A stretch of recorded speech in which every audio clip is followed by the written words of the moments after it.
धरती से 13 लाख गुना बड़ा सूरज है। सूरज को जब हनुमान निगल गया तो विदेश को पता नहीं चला क्या भारत का स्पेशल सूरज था जो विदेश जाना नहीं। आप जानते हैं मंदिरों में घंटी किस लिए है? ये घंटी जो है जब देवदासी प्रथा था ना, तो हमारी माँ बहनों को जो दासी के रूप में रखता था, पंडा पुजारी वो अपने अंदर में रखता था। उसको जाता था न बाहरी कोई, घंटी आवाज देता, घंटी बजाता तो सतर्क हो जाता। इसीलिए वो घंटा है जो घंटा बजाने पर दासिन के साथ जो गलत व्यवहार करता था वो सतर्क हो जाता था, लगता है कोई आ गया। कि पत्थर सुनता है, पत्थर की मूर्ति समझता है। ये चालाकी उन लोगों का था। आज से हजारों वर्ष पहले यहाँ का भालू बंदर पढ़ा लिखा था, पत्थर पर राम लिखने का काम किया। इस बात को लोग मान गया। खीर खाने से बच्चा पैदा लिया, हल चलाने से बच्चा पैदा लिया, फूक से पैदा लिया। मनु महाराज छींक दिए तो 40 वर्ष का एक शानुसु नाम का एक बच्चा पैदा ले लिया। सरस्वती को पूजा भारत ने, पढ़ा लिखा जापान हुआ। लक्ष्मी को पूजा भारत ने, अमेरिका क्यों धनवान हुआ। विश्वकर्मा को पूजा भारत ने, चाइना का उन्नत विज्ञान हुआ। क्यों नहीं किया नरेंद्र मोदी बाल मुंडन? इसलिए नहीं किया कि विदेश भी घूमता है, विदेश जान जाएगा इसको मां मरने पर बाल बनाया है। इसका मतलब ये दिमाग कमजोर है। ये जानता है कि हम विदेश जाएंगे, अगर बाल बना कर जाएंगे तो कहेगा कि ये भी पाखंड है, ढोंग ढकोसला में है। देश के जाने माने मानववादी जादूगर स्वर्गीय सियाराम महतो जी इस वक्त मेरे साथ है। भारत में देवताओं की संख्या 56 करोड़ और देवी 33 करोड़ और दोनों मिलाकर 89 करोड़। अमेरिका की आबादी 32 करोड़, फिर भी खुशहाल है। भारत सरकार वहाँ हाथ पसारता है। ऑस्ट्रेलिया की आबादी 1.5 करोड़ मात्र। भारत में प्रति वर्ष 1.5 करोड़ बच्चा पैदा लेता है और फिर भी हर खेल में वो आगे रहता है। कहते हैं सरस्वती को पूजा भारत ने, पढ़ा लिखा जापान हुआ। लक्ष्मी को पूजा भारत ने, अमेरिका क्यों धनवान हुआ। विश्वकर्मा को पूजा भारत ने, चाइना का उन्नत विज्ञान हुआ।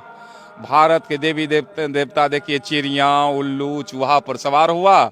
विदेशों में वायुयान हुआ। ये धूर्त हम कहते हैं, चालाकी तो हम तारीफ करते हैं ये भारत सरकार नरेंद्र मोदी, प्रधानमंत्री नरेंद्र मोदी के, जो हर बात को समझ रहा है। उसको भी मां मरी, फिर हमारे बहुजनों को दिखाई नहीं देता, वो बाल नहीं बनाया।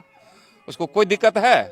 कहाँ हिंदू नेता को विरोध किया? क्यों नहीं किया नरेंद्र मोदी बाल मुंडन? इसलिए नहीं किया कि विदेश भी घूमता है, विदेश जान जाएगा इसको मां मरने पर बाल बनाया है। इसका मतलब ये दिमाग कमजोर है। आई तो तेज है, ये जानता है जे हम विदेश जाएंगे, अगर बाल बना कर जाएंगे तो कहेगा कि ये भी पाखंड है, ये ढोंग ढकोसला में है। ऐसे वो जानता है ये चालाक है और समझदार है। चालाक और समझदार नहीं है तो हम लोगों को बेवकूफ बनाता है, अपने काबिल है। आज कोई बहुजन कुछ आवाज निकालता है ये रामायण महाभारत गीता के बारे में, उस पर इतना उछाल होता है जिसको देशद्रोही कर रहा है। और वो मां मरने पर बाल नहीं बनाया, सूत नहीं लिया, वो पुतली नहीं पहना, हाथ में कटार नहीं लिया, तो उसको कोई कहने वाला है? एक कोई आवाज उठाया देश भर में कोई? आज हमारे बहुजन नेता में से शिक्षा मंत्री जरा सा आवाज उठाए तो एक से एक चैलेंज करने लगा मनवाद। एक बार प्रधानमंत्री के बारे में मनवाद बोलता है, चाहे अयोध्या के संत हो, कहीं का महंत हो। धरती से सूरज बहुत बड़ा है कहता है विद्वान, लेकिन तुलसी ने लिख मारा कि सूरज को निगल गया हनुमान। धरती से 13 लाख गुना बड़ा सूरज है। सूरज को जब हनुमान निगल गया तो विदेश को पता नहीं चला क्या सूरज भारत का स्पेशल सूरज था जो विदेश जाना नहीं। आज से हजारों वर्ष पहले यहाँ का भालू बंदर पढ़ा लिखा था, पत्थर पर राम लिखने का काम किया। इस बात को लोग मान गया। हम कहते हैं बच्चा का जन्म कैसे होता है सारे इंसान जानते हैं, लेकिन मैल से गणेश को पैदा कर दिया, नारी को भी अपमानित किया। फिर हमारे लोग को तर्क का कोई जरूरत नहीं है। खीर खाने से बच्चा पैदा लिया, हल चलाने से बच्चा पैदा लिया, फूक से पैदा लिया।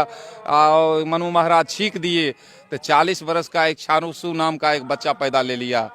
मनु महाराज को पकड़ने नहीं दिया, रेस में भाग गया। मनु का विधान तो ऐसा था, ये शूद्र शास्त्र की बात करे तो जिह्वा काट लो, शास्त्र की बात सुने तो कान में शीशा पगला कर डाल दो। इतना तक मतलब नदी नाला में पानी पीने का अधिकार नहीं। देवदासी प्रथा, आप जानते हैं मंदिरों में घंटी किस लिए है?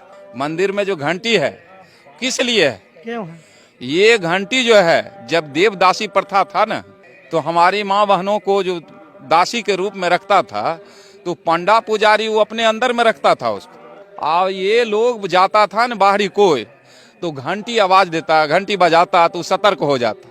जैसे किसी बड़े बड़े देखते हैं, बड़े बड़े लोगों के मकान में सायरन लगा, अलार्म लगा रहता है, बटन दबाइए तो लोग सतर्क हो जाता कोई आया है। इसीलिए वो घंटा है जो घंटा बजाने पर दासिन के साथ जो गलत व्यवहार करता था वो सतर्क हो जाता था, लगता है कोई आ गया। कि पत्थर सुनता है, पत्थर की मूर्ति समझता है।